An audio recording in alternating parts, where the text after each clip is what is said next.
موضوع الدرس فی اثبات المعاد، سورۃ طٰہٰ، تفسیر ابن کثیر۔ الحمدللہ رب العالمین،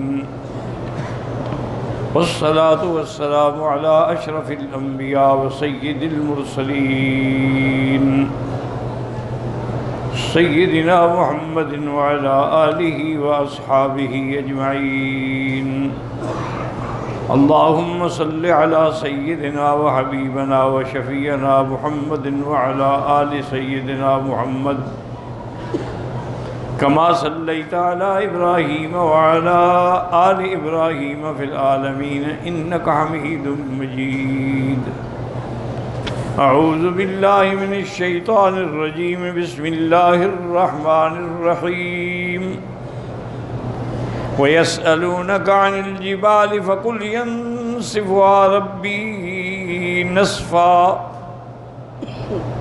فَيَذَرُهَا قَاعًا صَفْصَفًا لَا تَرَىٰ فِيهَا عِوَجًا وَلَا أَمْتًا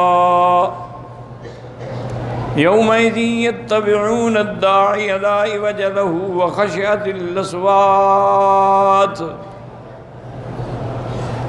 وَخَشِعَتِ الأصوات للرحمن فلا تسمع إلا همسا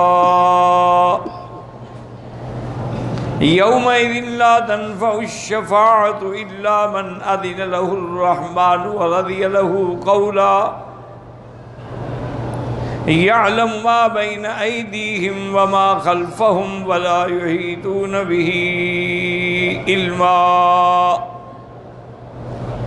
وعنت الوجوه للحي القيوم وقد خاب من حمل ظلما ومن يعمل من الصالحات وهو مؤمن فلا يخاف ظلما ولا هضما۔ میں نے جیسے کل کے درس میں عرض کیا تھا کہ اصول دین جو ہیں وہ تین ہیں۔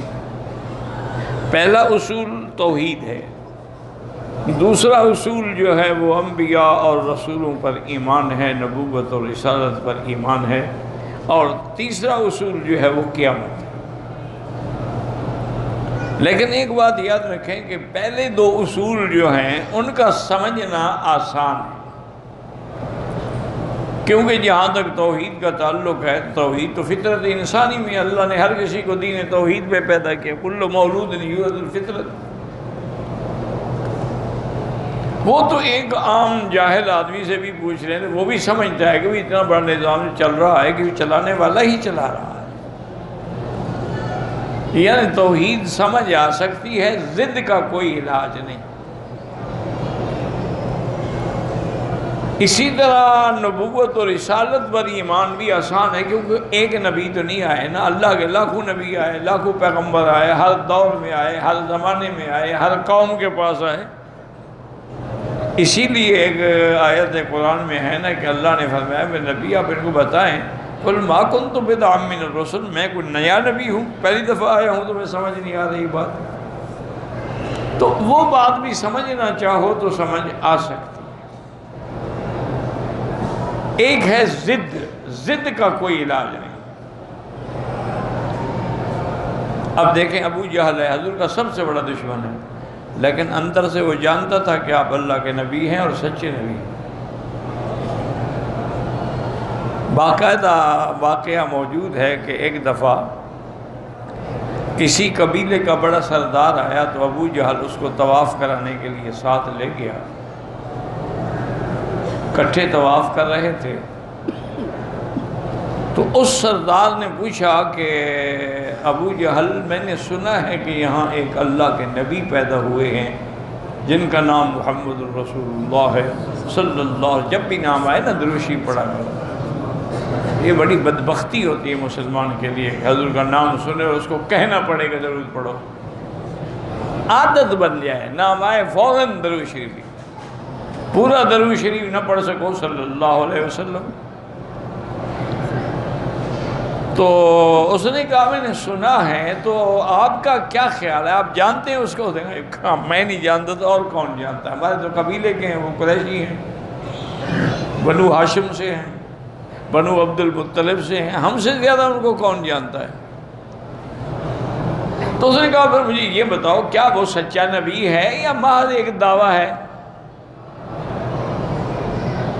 اس نے ابو جہل نے ادھر دیکھا، میری کوئی بات سن تو نہیں رہا، تو اس نے کہا کہ سردار بات یہ ہے کہ وہ اللہ کا سچا نبی ہے۔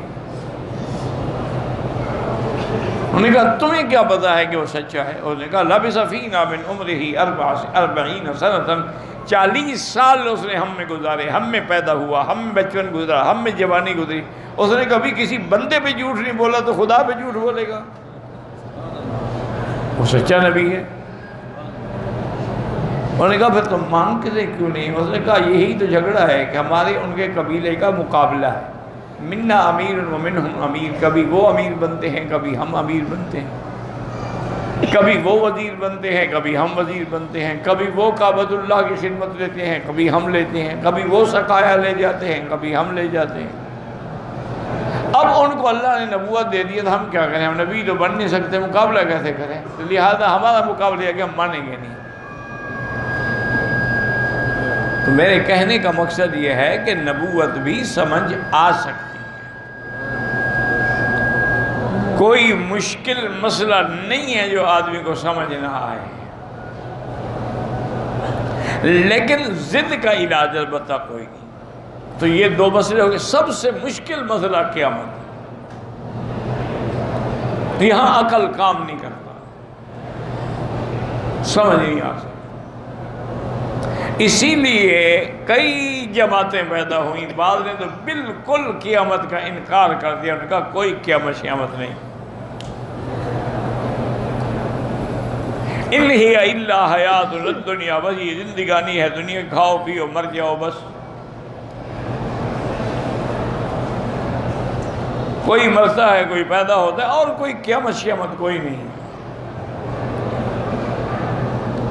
اور بعض جو تھے وہ یہ کہتے تھے کہ قیامت اگر ہو، یعنی یقین ان کو بھی نہیں،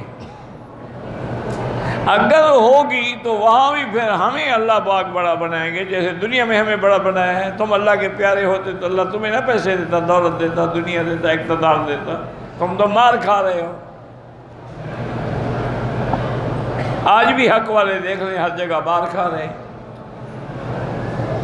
اور باطل والے جو ہیں مزے کر رہے ہیں۔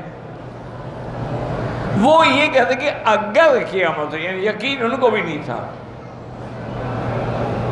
اور بعض فرقے یہ کہتے تھے کہ ہاں قیامت بھی ہوگی، حساب بھی ہوگا، جنت جہنم بھی ہوگی، لیکن ہم جہنم میں چند دنوں کے لیے جائیں گے، لن تمسنا النار الا ایاما معدودہ، چند دنوں کے لیے جائیں گے۔ جو ہمارے بڑوں نے وہ بچڑے کی عبادت کی تھی نا، اتنے دن بس ہمیں جہنم میں ڈالا جائے گا، اس کے بعد ہمیں نکال دیں گے۔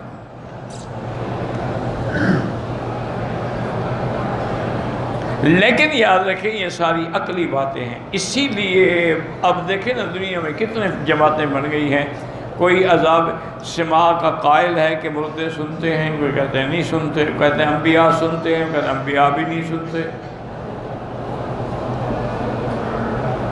کوئی کہتا ہے کہ مرنے کے بعد آدمی مٹی ہو جاتا ہے، کوئی کہتے ہیں نہیں انبیاء کا جسد محفوظ رہتا ہے، اس میں بھی جماعتیں ہیں۔ نتیجہ اس کا یہ نکلا ہے کہ جو عدم سماع کے قائل تھے نا، انہوں نے عذاب قبر کا بھی انکار کر دیا، انہوں نے کہا کوئی عذاب شذاب نہیں، بندہ مر گیا ختم، مومن ہے علیین میں روح چلی گئی اور کافر ہے سجین میں چلی گئی، یہاں کس بات کا عذاب ہو رہا ہے؟ کوئی عذاب نہیں ہوتا۔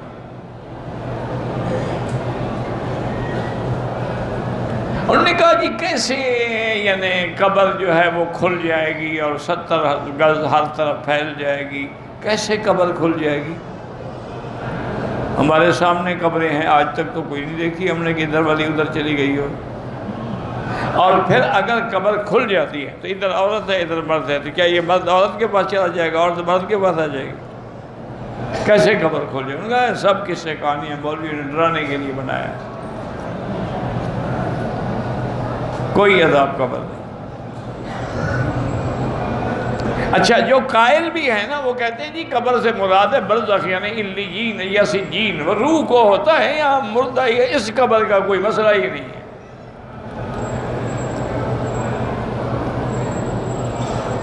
حالانکہ یاد رکھو ائمہ اربعہ کا جس بات پہ اتفاق ہو نا کہ چاروں امام ایک بات پہ متفق ہوں، وہ بات بالکل ایسے ہوتی ہے جیسے نص۔ ان سب کا متفق فتویٰ ہے کہ عذاب القبر حق لا ينکرها الا ضال او مضل، عذاب قبر پر حق ہے اور اس کا منکر گمراہ ہے۔ اور سب سے بڑی دلیل یہ ہے کہ میرے آقا نے رحمت دو عالم نے صلی اللہ علیہ وسلم ایک دفعہ گزر رہے تھے تو کھڑے ہو گئے، دو قبریں تھیں، آپ نے فرمایا انہما یعذبان وما یعذبان فی کبیر، ان دو قبر والوں کو عذاب ہو رہا ہے۔ تو زمین پہ قبر تھی یا علیین میں تھی؟ حضور زمین والی قبروں پہ کھڑے ہوئے تھے یا کہیں سمندر میں تھی وہ؟ اور یہ بھی بتایا آپ نے، اللہ نے علم دیا کہ ان دونوں کو عذاب ہو رہا ہے، اور عذاب بھی ایسی بات میں جس کو یہ بڑا بھی نہیں سمجھتے تھے۔ ایک کو عذاب اس لیے ہو رہا ہے کہ لا یستتر من البول، وہ پیشاب کے قطروں سے بچتا نہیں تھا، پڑ گئے خیال نہ کیا۔ اور دوسرا جو ہے یمشی بالنمیمۃ، وہ چغل خور تھا، اس لیے ان کو عذاب ہو رہا ہے۔ تو عذاب اسی قبر میں ہوتا ہے جس میں ہم دفن کرتے ہیں۔ سب سے بڑی گواہی جو ہے وہ حضور پاک کی ہے کہ آپ خود فرما رہے ہیں کہ انہما یعذبان، ان دونوں کو عذاب ہو رہا ہے۔ پھر آپ نے صحابی کو حکم دیا کہ سامنے جو کھجور کھڑی ہے نا، اس کی ایک گوشہ توڑ کے لے آؤ۔ ہو گیا، اور توڑ کے لے، حضور نے اس کو ایسے چیر دیا، ایک اس قبر پہ لگا دیا، ایک اس قبر پہ لگا دیا۔ آپ نے فرمایا ہو سکتا ہے کہ جب تک یہ تازہ ہیں، سرسبز ہیں، تو ہر چیز اللہ کا ذکر کرتی ہے، تو یہ بھی ذکر کریں گے تو اللہ شاید ان کے عذاب میں تخفیف کر دے۔ یہ ہماری جو برادری ہے نا، اللہ ان کو بھی ہدایت دے، انہوں نے انہی حدیثوں کو سامنے رکھ کے انہوں نے کہا جی اگر حضور نے کھجور کی شاخیں لگائی ہیں قبروں پہ تو ہم پھول ڈالتے ہیں تو وہابیوں کو تکلیف کیوں ہوتی ہے؟ تو معنی یہ ہے کہ ہر چیز اللہ کا ذکر کرتی ہے، پھول بھی اللہ کا ذکر کرتے ہیں، اسی لیے ہم پھولوں کی چادریں چڑھاتے ہیں۔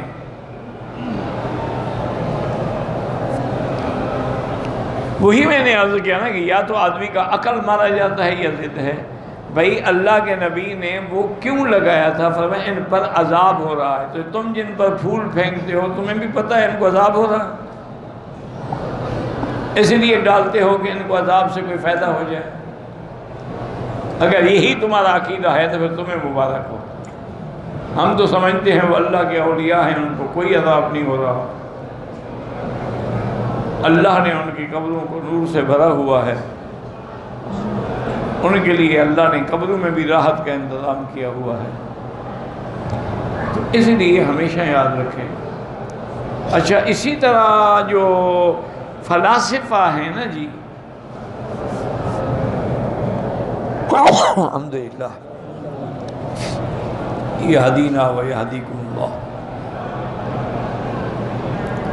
تو فلاسفہ نے ان نے ذرا ٹیکنیکل اعتراض کیا ہے۔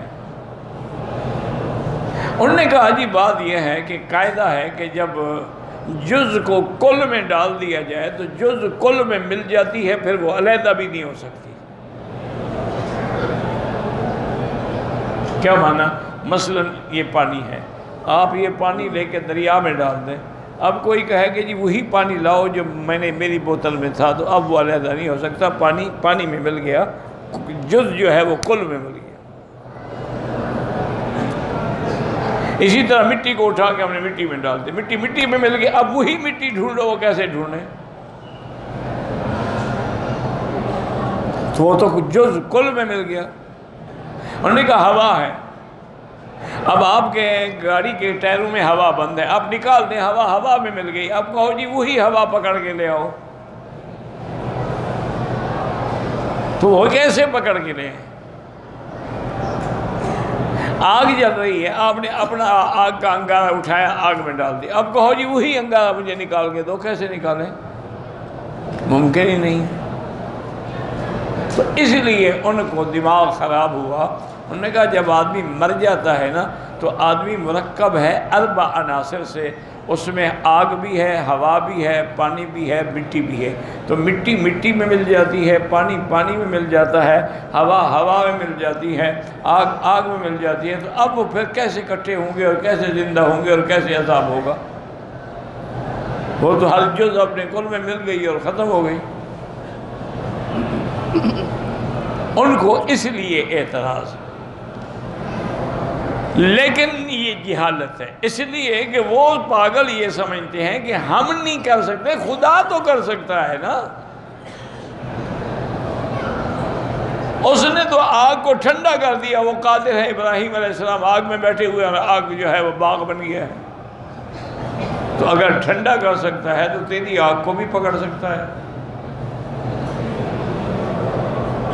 اللہ تبارک و تعالیٰ جو چاہے وہ تو خالق ہے نا، وہ تو ان اللہ علی کل شیء قدیر ہے، وہ انسان تو نہیں، وہ تو خالق ہے، مخلوق تو نہیں ہے وہ۔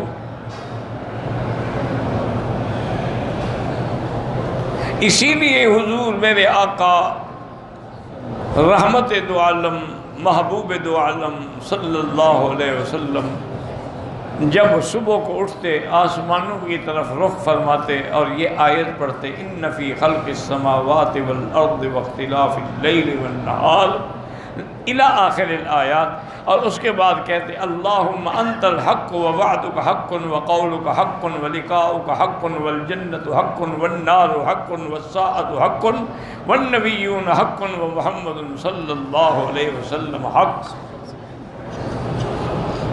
کہ جنت بھی حق، جہنم بھی حق، قیامت بھی حق۔ یہ ہمیشہ حضور، اور اسی طرح حضور نے ہمیں دعا سکھلائی کہ دعا کیا کر اللہم انی اعوذ بک عن عذاب القبر وفتنۃ المسیح الدجال وفتنۃ المحیا وفتنۃ الممات۔ تو اگر عذاب قبر نہیں ہے تو پناہ مانگنے کا کیا مطلب؟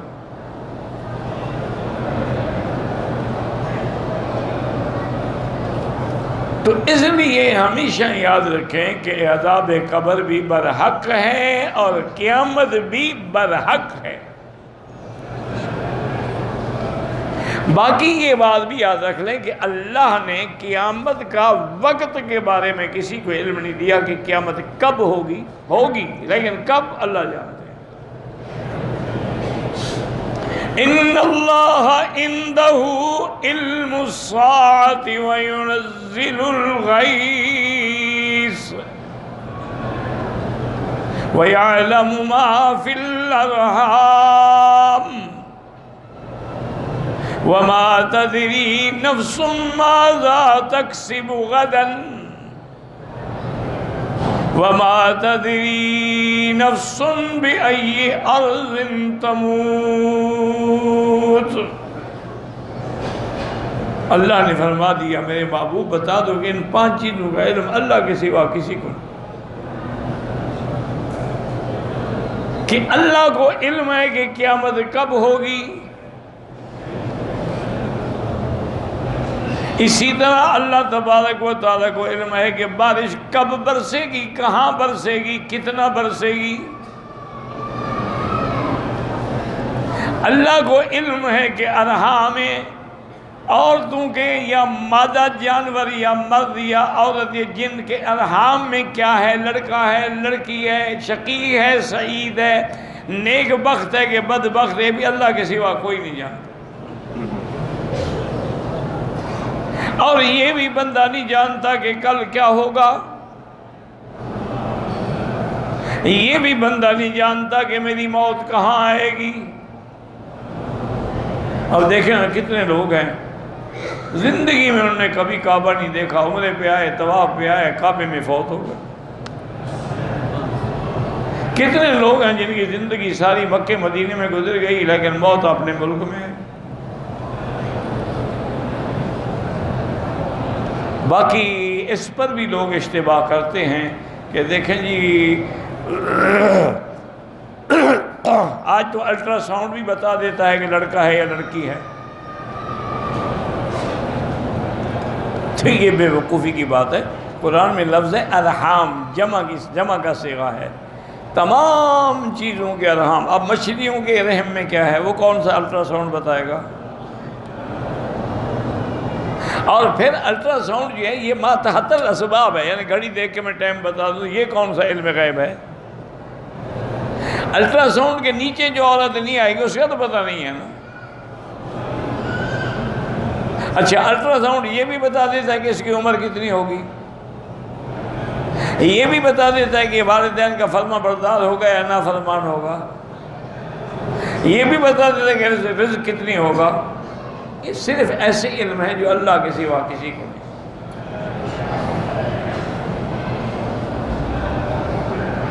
اتنا ضرور آتا ہے کہ قیامت حق ہے. ان الساعۃ آتیۃ لا ریب فیہا، قیامت برحق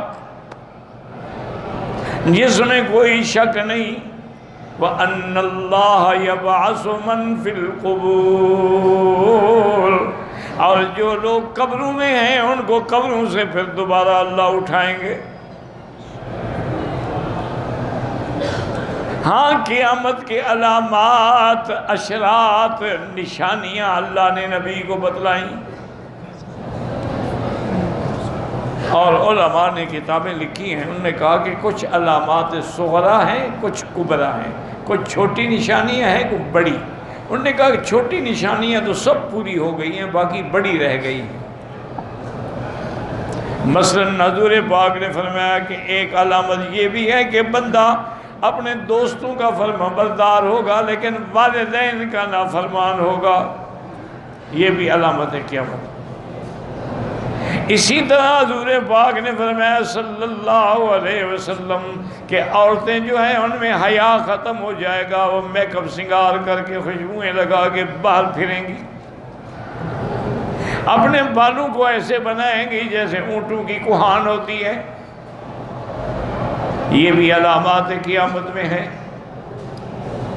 اور حضور نے فرمایا یہ بھی علامات قیامت میں ہے کہ بکریوں کے چرواہے جن کے پاؤں میں جوتا نہیں ہوتا تھا، یتطاولون فی البنیان، وہ بلڈنگوں کی بلندی میں فخر کریں گے. وہ کہے گا میری بلڈنگ اونچی، وہ کہے گا میری بلڈنگ اونچی.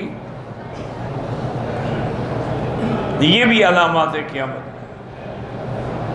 اور حضور نے فرمایا کہ زنا عام ہو جائے گا. لوگ ایسے زنا کریں گے جیسے جانور سڑکوں پہ کھڑے ہو کے زنا کرتے ہیں. اسی طرح فرمایا یہ بھی علامات قیامت میں ہے کہ لوگ اپنی ماں سے بھی زنا کریں گے، اپنی ساس سے بھی زنا کریں گے.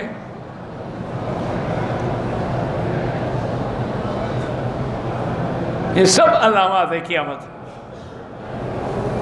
آج سے 50 سال پہلے تم نے مکے میں وہ بلڈنگ دیکھی تھی اونچی؟ یہ اشراط الساعہ ہیں.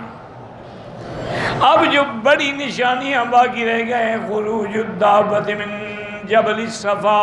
حضور نے فرمایا جبل صفا سے ایک جانور نکلے گا، لیکن ہوگا جانور لیکن بات ایسے کرے گا جیسے انسان کرتے ہیں. اسی طرح فرمایا حضور پاک نے کہ مہدی آئیں گے. اس کے بعد حضرت عیسیٰ ابن مریم آسمانوں سے اتریں گے، اور دجال بھی پیدا ہوگا اور دجال کو حضرت عیسیٰ قتل فرمائیں گے. یہ بڑی علامات. یاجوج و ماجوج بھی نکلیں گے، یہ بھی بڑی علامات میں سے ہے. علامات کبریٰ جو ہیں وہ باقی ہیں، لیکن جب آئیں گی تو پھر فوراً یعنی جلدی جلدی آئیں گی.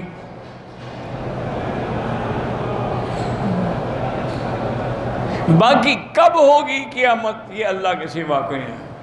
وَمَا يُدْرِيكَ لَعَلَّ السَّاعَةَ تَكُونُ قَرِيبًا. آپ کو نہیں پتہ ہو سکتا ہے قیامت بالکل قریب ہو. اچھا قریب کیوں ہے؟ ہزاروں سال گزر گئے. اللہ کہتا ہے قیامت قریب ہے. حضور نے فرمایا انا والساعۃ کہاتین، میں اور قیامت ایسی ہیں جیسے دو انگلیاں ملی ہوئی ہیں. کیا مانا؟ میرے بعد نبی کوئی نہیں تو امت ہی کوئی نہیں، تو اب قیامت ہی آئے گی.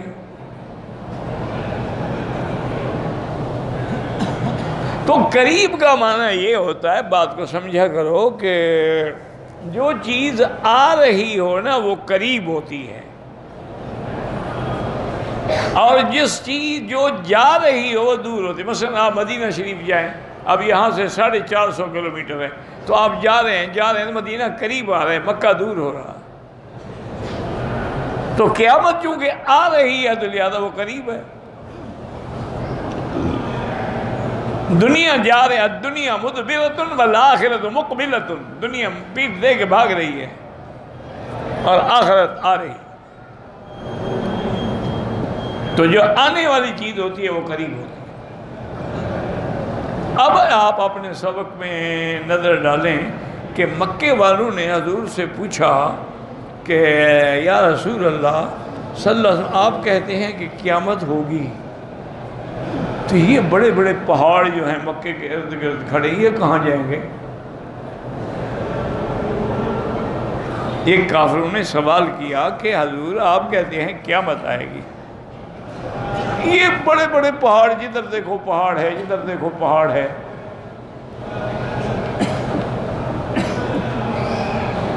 بہرحال ہمارا تو ایمان ہے، اللہ کی حکمتیں ہیں کہ یہاں مکہ مدینے کے پہاڑ بھی خوش نصیب ہیں۔ کسی پہاڑ میں حضور نے ڈیرا لگایا تو قرآن اترا، وہ غار حرا کہلائی، اور کسی غار میں ڈیرا لگایا تو غار ثور کہلائی، اور ابو بکر صدیق اور حضور پر قرآن اترا، غار کے اندر وحی آیا۔ کوئی پہاڑ ایسا ہے جس کو دیکھ کے حضور نے فرمایا یہ ہم سے محبت کرتا ہے، ہم اس سے محبت کرتے ہیں، یعنی پتھروں اور پہاڑوں کو بھی حضور سے محبت ہے۔ وہ کتنا بدبخت اور شقی القلب ہیں جن کے دل میں حضور کی محبت نہیں ہے۔ اسی مکے میں صحیح بخاری کے اندر روایت ہے کہ حضور نے فرمایا انی لا اعرف حجرا بمکہ تھا، مکے میں ایک ایسا پتھر بھی ہے جس کو میں جانتا ہوں، کان یسلم علیہ قبل ان بعثت، ابھی مجھے نبوت بھی نہیں ملی تھی، میں جب گزرتا تھا مجھے سلام کہتا تھا۔ یہ آپ صفا مروہ سے نکلے نا، اب تو وہ دنیا بدل گئی، نقشے بھی بدل گئے، آگے چھتی ہوئی بازار جاتی تھی، اسی سے آگے گلی تھی، اس کا نام تھا زغاگل حجر، وہ پتھر والی گلی، وہ پتھر اسی گلی میں تھا۔ اب نہ وہ گلی رہی، نہ پتھر رہا، نہ بی بی خدیجہ کا گھر رہا، اب تو سارا حرم بن گیا، اور جب حرم آ جائے تو پھر تو کسی کی رعایت نہیں کی جا سکتی۔ امام ابو حنیفہ کا رحمۃ اللہ علیہ کا زمانہ تھا، تو بادشاہ نے ارادہ کیا کہ میں حرم شریف کو بڑھاؤں، مطاف چھوٹا ہو رہا ہے، حرم تنگ ہو رہا ہے۔ انہوں نے گھر والوں کو بلایا، چونکہ گھر تھے نا ہر طرف سے، ہمیں یاد ہے ہم جس مدرسے میں پڑھتے تھے نا، باب ابراہیم میں وہ مدرسہ تھا، تو ہم مدرسے کے اندر کھڑے ہو کے نماز شروع کر دیتے کہ صفیں مل جاتی تھی، وہ تو حرم کعبے کی دیوار میں تھا۔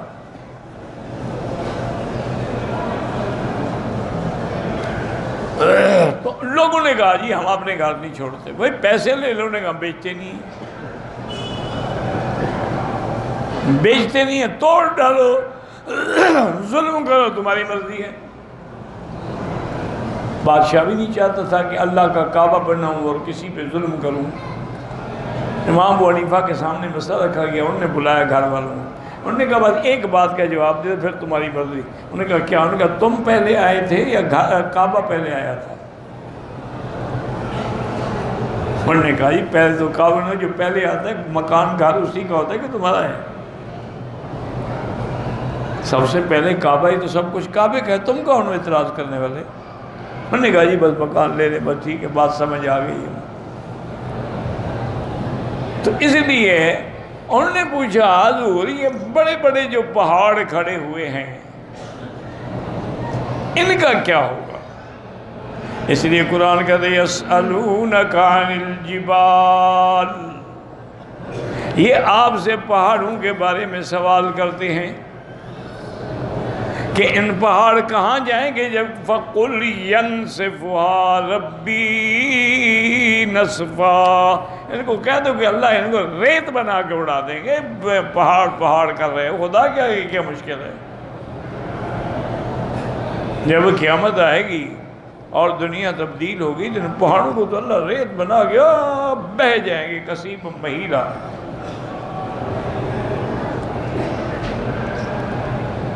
اور تم سمجھتے ہو کہ پہاڑ بڑے سخت ہیں، جمے ہوئے ہیں، تَحْسَبُهَا جَامِدَةً وَهِيَ تَمُرُّ مَرَّ السَّحَابِ، یہ ایسے اڑ رہے ہوں گے جیسے بادل اڑتے ہیں۔ اور پھر کیا ہوگا؟ فَيَذَرُهَا قَاعًا صَفْصَفًا، اللہ پھر زمین کو ایک چٹیل میدان برابر مستوی کر دیں گے، جس میں نہ اونچ ہوگی، نہ نیچ ہوگی، نہ وادی ہوگی، نہ پہاڑ ہوگا، نہ کوئی رکاوٹ ہوگی، سب برابر۔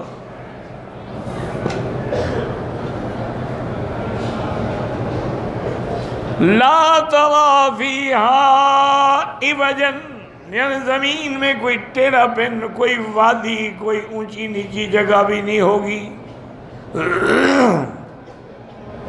اسی طرح فرمایا ولا امتا، یعنی زمین ایسے برابر ہو جائے گی، اس میں کچھ اونچ نیچ باقی نہیں رہے گی۔ یومئذ یتبعون الداعی لا عوج لہ، اب جو انکار کر رہے ہیں نا، وہ جب قیامت کا دن آئے گا اور پکار ہوگی تو یہ دوڑتے ہوئے میدان محشر میں جا رہے ہوں گے جو آج بھاگ رہے ہیں۔ وَخَشِيَتِ الْأَصْوَاتُ وَخَشِيَتِ الْأَصْوَاتُ لِلرَّحْمَنِ، سب کچھ ختم، آوازیں بھی بند، کچھ نہیں۔ ایسے آواز آئے گی جیسے اونٹ ریت پہ چلے تو ہلکی ہلکی آواز پیدا ہوتی ہے، وہ بھی ان لوگوں کے چلنے کی کہ میدان محشر کی طرف جا رہے ہوں گے، یہ تو سب کچھ ختم ہو جائے گا۔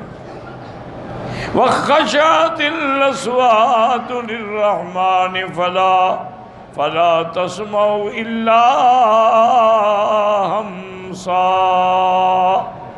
واللہ اعلم۔